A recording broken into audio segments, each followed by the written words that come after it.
खबर तमाम शेयर के पिया नाज़रन कंदकोट में एहसास किफ़ालत सेंटर ते औरतन का नाजायज़ कटौती उरूज ते पहुतल है। अब्दुल गफूर भलकानी की रिपोर्ट मुताबिक कंदकोट एहसास सेंटर इंचार्ज अल्ताफ हुसैन सुमरो निगरानी हेठ 500 का 1000 रुपया कटौती करण लगो है। वीडियो में इंचार्ज अल्ताफ हुसैन सुमरो की निगरानी करे रहियो है। मुकम्मल तौर एजेंट माफिया में डिवाइस मालिकन के गडियल करप्शन के घेरे में है। एहसास प्रोग्राम की बी किस्त अचण शर्ती एजेंट माफिया सरगर्म थी विया आहिनि। डिवाइस मालिकन इंचार्ज अल्ताफ हुसैन सुमरो के निगरानी हेठ 500 का 1000 रुपया कटौती करण लगो है। वीडियो में तव्हांखे इंचार्ज अल्ताफ हुसैन सुमरो नजर अची रहियो है।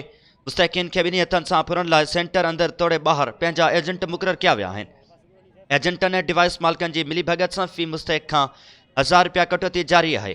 ज़िले इंतजामिया करप्ट डिवाइस मालिकन ऐं एजेंटन अॻियां बेवस बणियल है। मुस्तहकन पारां एहसास किफ़ालत प्रोग्राम के विफ़ाक़ी सूबाई अख्तियारन का घुर कंदे चयो है त कंदकोट एहसास सेंटर की डिवाइस मालिकन पारां थींदड़ गैरकानूनी कटौती जो फौरी तौर ते बंद करे करप्ट इंचार्ज अल्ताफ सुमरो ऐं डिवाइस ऐं एजेंट माफिया खिलाफ कार्रवाई कई वञे।